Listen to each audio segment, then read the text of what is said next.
Crece 2023, cruzando fronteras. ¿Cómo están, amados hermanos? Bienvenidos al día 19 de nuestra campaña Crece 2023, cruzando fronteras. Ayer vimos, adentrándonos a la sección mensajeros y profundizando en el mensaje, vimos que todo tiene que ver con Dios, ¿verdad? Que Él es eterno, que ha existido antes de que todo existiera y que de hecho es el origen de todo. Dios es el origen de todas las cosas. Dijimos también que como seres humanos, creados a su imagen, nuestro hábitat natural es la presencia de Dios. No es algo religioso, no es algo místico, es algo naturalmente sobrenatural. Bueno, la Biblia nos enseña qué fue lo que nos sacó de su presencia y cómo esto afectó nuestra vida hasta hoy. Para eso les invito a leer Romanos 1 del 18 en adelante. Romanos 1, 18 en adelante dice así: ciertamente la ira de Dios viene revelándose desde el cielo contra toda impiedad e injusticia de los seres humanos que con su maldad obstruyen la verdad. Me explico. Lo que se puede conocer acerca de Dios es evidente para ellos, pues Él mismo se lo ha revelado. Porque desde la creación del mundo, las cualidades invisibles de Dios, es decir, su eterno poder y su naturaleza divina, se perciben claramente a través de lo que Él creó, de modo que nadie tiene excusa. Fíjate, la existencia de Dios es tan evidente en la creación que el ser humano no tiene excusa cuando ignora a Dios y vive como si Dios no existiera. Ahora, el versículo 21 sigue diciendo: a pesar de haber conocido a Dios, no lo glorificaron como a Dios, ni le dieron gracias, sino que se extraviaron en sus inútiles razonamientos y se les oscureció su insensato corazón. Aunque afirmaban ser sabios, se volvieron necios y cambiaron la gloria del Dios inmortal por imágenes que eran réplicas del hombre mortal, de las aves, de los cuadrúpedos y de los reptiles. El texto dice que el pecado primero rompe la relación del hombre con Dios. El pecado rompe la relación del hombre con Dios. El pecado, hermanos, hermanas, es siempre primero contra Dios. Tiene implicaciones hacia las demás personas y hacia la creación, pero el pecado tiene que ver con Dios. Podríamos decir, bueno, ¿por qué fue tan grave que el hombre y la mujer hayan comido de un fruto? ¿Cuál es la gravedad?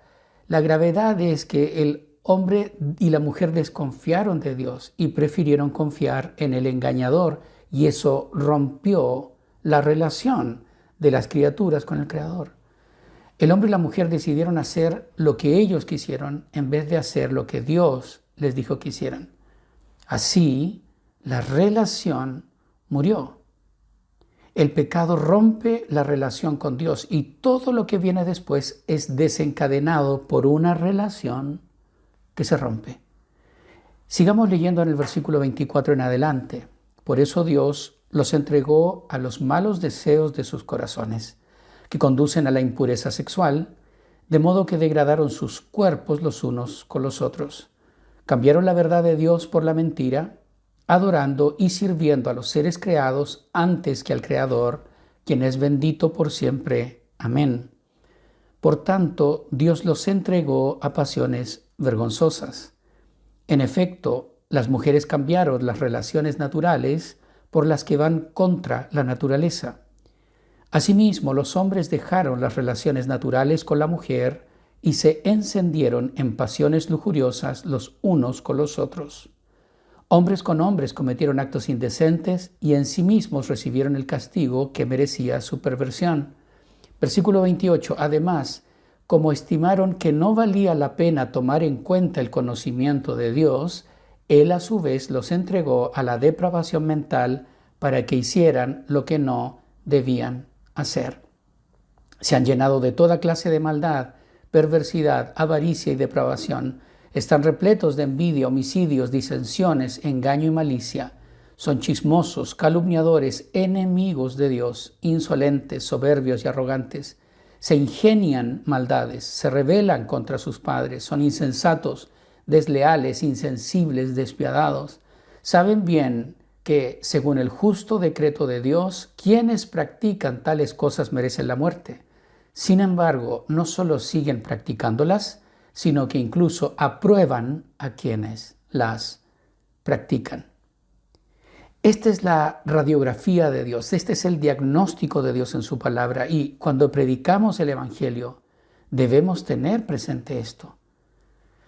El gran problema del ser humano es que ha roto su relación con Dios y todos sus problemas, todos sus sufrimientos vienen a causa de esa ruptura.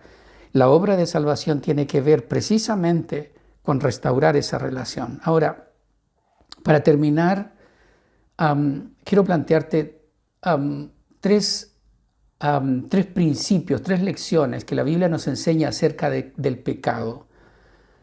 Primero, ¿qué significa el pecado? Número 1, el pecado significa errar el blanco. Una de las palabras usadas para pecado en la Biblia significa literalmente errar el blanco, y nos enseña que el hombre y la mujer han fallado en cumplir la norma de Dios y por lo tanto han sido desechados. Proverbios 19:2 dice: el afán sin conocimiento no vale nada. Mucho yerra quien mucho corre. Aquí la palabra es pecado, pecar, errar. Romanos 5:12 por su parte nos dice: por medio de un solo hombre el pecado entró en el mundo, y por medio del pecado entró la muerte. Fue así como la muerte pasó a toda la humanidad, porque todos pecaron, todos erraron el blanco. Número 2, ¿qué significa el pecado? Transgresión. Otra palabra para pecado es transgresión y tiene que ver con romper una regla, ir en contra de los límites y traspasarlos. Esto nos enseña que el ser humano ha roto el orden de Dios para normar su vida. Así como hay leyes naturales y sociales, Dios ha establecido leyes espirituales.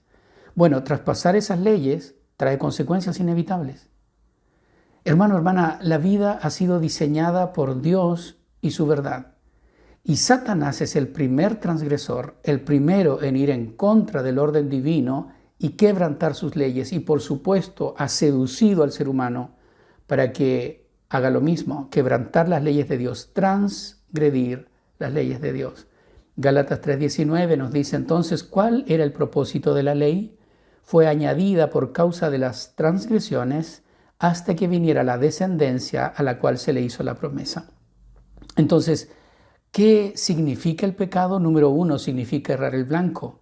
Número 2, significa transgresión, es decir, transgredir leyes establecidas. Y número 3, ofensa. Ofensa. La Biblia usa esta palabra para mostrarnos que el pecado atenta personalmente contra el carácter de Dios y lo ofende personalmente. Y esto afecta su persona, provoca tristeza e ira en su corazón. Mateo 6, 14 y 15 dice: porque si perdonáis a los hombres sus ofensas, os perdonará también a vosotros vuestro Padre Celestial. Mas si no perdonáis a los hombres sus ofensas, tampoco vuestro Padre os perdonará vuestras ofensas. Tú puedes pecar contra otra persona, pero Dios lo toma de manera personal. Afecta su carácter y el ser humano es responsable de esto. El pecado es todo lo que Dios no es. Por eso afecta nuestra relación con Él y hace imposible que nos conectemos con Él. Y por eso es que Dios se preocupa de enseñarnos y mostrarnos qué fue lo que originó la condición en la que actualmente vive el ser humano. Mañana, con la ayuda del Señor, estaremos viendo otras lecciones importantes acerca de esta enseñanza del pecado. Un abrazo, que Dios te bendiga.